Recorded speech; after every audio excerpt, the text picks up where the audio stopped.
Hi guys, I hope you're all doing as well as you possibly can be at these really difficult times. Hi, it's Mark, it's your friendly neighbourhood youth and children's worker. I hope you're all doing really well. This is this week's lift bit, the lift talky bit.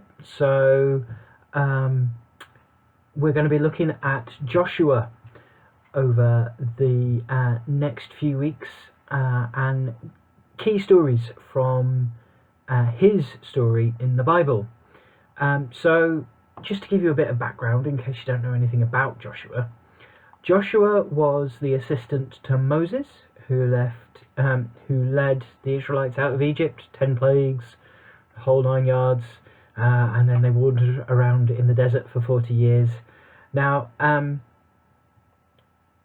Joshua was given the daunting task of guiding the Israelites into the promised land.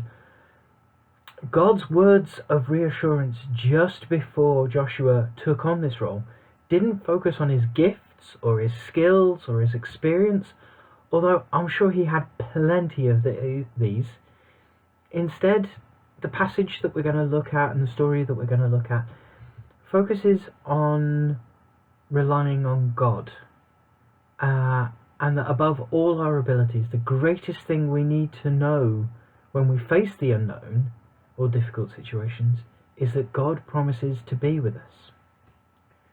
Okay, so just to give you a bit more background, a bit more of an idea of what's going on, hundreds, thousands, somewhere between hundreds and 1,000 years before this, God had promised Abraham that one day his descendants would live in the promised land. And from Abraham we get Isaac, and from Isaac we get Jacob, and from Jacob we get Joseph and his 11 other brothers, and they all go to Egypt, and Joseph with his coat of many colours. And then there's the time of slavery for the Israelites, and then we get Moses, who's born of Israelite parents, brought up in the palace. He then kills somebody, runs away, and he comes back and he helps free the Israelites with God to bring them out of Egypt and bring them out of slavery. Now, Moses has, as I've already said, led them for 40 years around the desert, and he's 120 when he dies. So it's like, this is a real moment of the baton being passed on. I don't know if you guys have ever watched the Olympics where they do the relay races, and all the racers have a brightly coloured baton that they pass on to one another. So Moses has passed on the baton of being the Israelite leader to Joshua just before he died. And when Moses handed over to Joshua so he could run the final leg of this really long, really historical journey, it was Joshua's job to finish the race and lead the Israelites into the promised land. Now, I'm wondering what you guys think make a great leader. Okay, now you can just be thinking about it, or if you're feeling really brave, you could write something in the comment section. I would really love it if you could do that. But what is it that you think are the skills or talents or experiences that a leader needs to have? What are the qualities that you look for in a leader? Okay.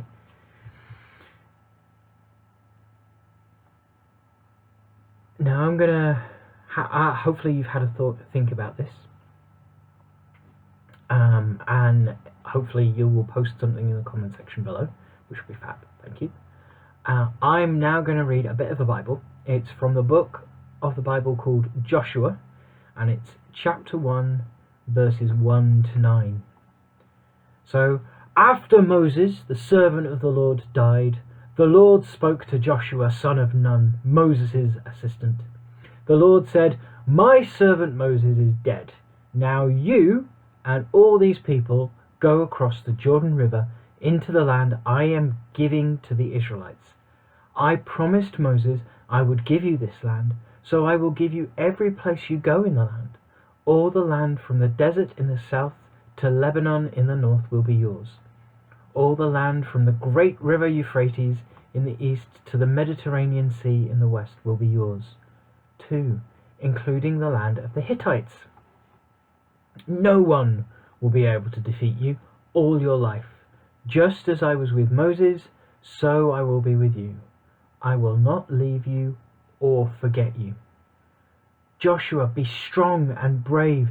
You must lead these people so that they can take the land that I promised their fathers I would give them.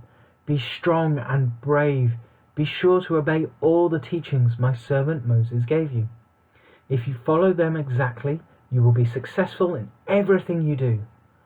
Always remember what is written in the book of teachings. Study it day and night to be sure to obey everything that is written there. If you do this, you will be wise and successful in everything. Remember that I commanded you to be strong and brave. Don't be afraid, because the Lord your God will be with you everywhere that you go. Okay, so this is what God said to encourage Joshua at the start of this huge and daunting task of leading the Israelites. I wonder what else God could have said to encourage Joshua, and why he might have chosen what to say, and why he might have chosen to say what he did. God didn't list all of Joshua's gifts or skills or qualities that he had that made him a good leader, like the ones we have hopefully come up with. Instead, God told Joshua that he should stay close to him, to follow the instructions for living that he had given to Moses, and he reminded him again and again to be brave and strong and bold and courageous, because God would be with him wherever he went.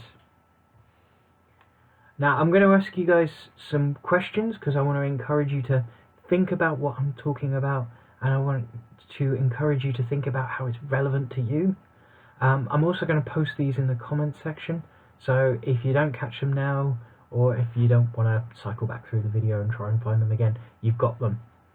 Okay, so question number 1 is, God had a big job for Joshua to do, but he has jobs for all of us to do in every day. What things do you think God might want us to do? Question number 2. Joshua had a daunting task and was going into the unknown. Do we have things in our lives that feel a bit like that? And my last question, question number 3. What might God say to encourage us in the tasks that he's given us, or to help us if we're feeling afraid or nervous? Okay guys, that's the end of this talky bit. I'm going to finish with a quick prayer. If you want to join me in this prayer, that would be absolutely fantastic. So if you get into your attitude of prayer, as I like to call it, then if you can do that, that would be absolutely fab. And if you agree with what I'm saying, if you just say amen at the end. If you don't, that's fine. It's okay. It's not a problem. And just know that I'm going to say this now before I say the prayer, but just know that I'm missing you guys all like mad. I can't wait until this lockdown is over and we can all meet together again. I'm thinking Lift is going to be bigger and better and more awesome than it already was. So yeah, I'm gonna finish with a quick prayer, and then I'll thank you for listening. Okay, so hi God, thank you that you promised to be with us always, like you promised Joshua.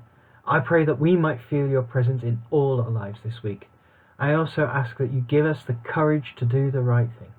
In Jesus' precious and holy name I pray. Amen.